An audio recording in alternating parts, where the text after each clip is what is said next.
মা কানা মুহাম্মাদুন আবা আহাদিম মির রিজালিকুম ওয়ালাকিন রাসূলুল্লাহি ওয়া খাতামান নাবিয়্যিন ওয়া কানা আল্লাহু বিকুল্লি শাইইন আলিমা।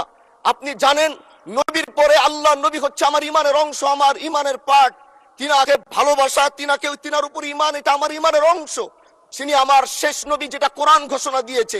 নবীও বলেছে আনা খাতামুন নাবিয়্যিন লা নাবিয়্যা বাদি, আমি শেষ নবী, আমার পরে কোনো নবী আসবে না।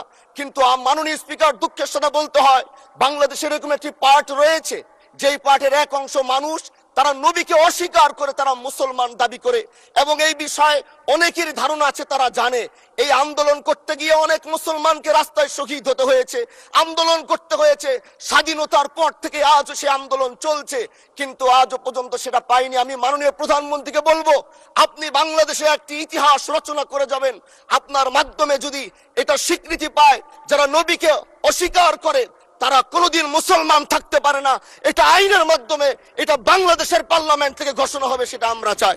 মাননীয় স্পিকার, আরেকটি কথা, আপনি জানেন আমরা আমাদের নবীকে সবচেয়ে বেশি ভালোবাসি, যিনি আখিরি নবী, যাকে বলা হয়েছে ওয়ামা আরসালনাকা ইল্লা রাহমাতাল লিল আলামিন।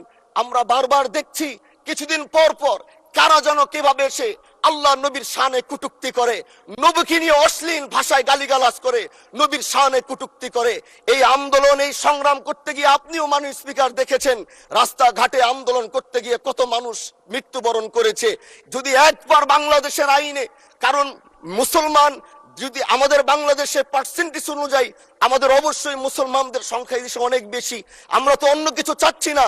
এই দেশের মানুষ নামাজ না পড়লেও যদি কেউ নবীকে কটূক্তি করে, তার কলিজা ছিঁড়ে যায়, সে রাজপথে নেমে যায়।